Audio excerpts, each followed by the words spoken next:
We are learning to wire up a light switch, wire up a light fixture, install a toilet tank, repair a broken piece of sheetrock, some simple things that you do around the house that a lot of people have not had exposure to. We have some that will get on the disc belt sander, and that's what they want to do.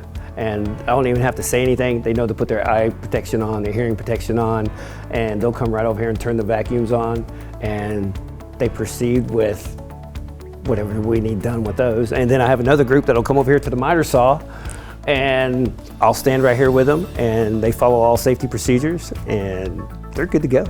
We're staining wood for a American baseball flag project to just make a wood project to have more fun in class and just build something for America. It's a learning experience, and you get to make projects that you really wouldn't be able to make at home.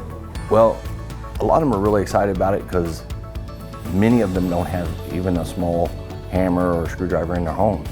I mean, they've seen them, they've heard of them, but they've never had any interaction with them. And they're really excited about it, especially using saw or using the power drill, because it's something they're curious about.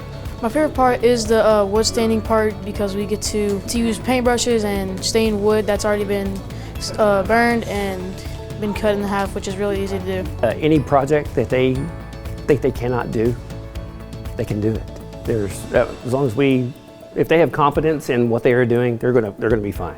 Any home improvement project, especially when they get older, whereas they won't have to pay somebody to actually do the work around their house, they can do it themselves.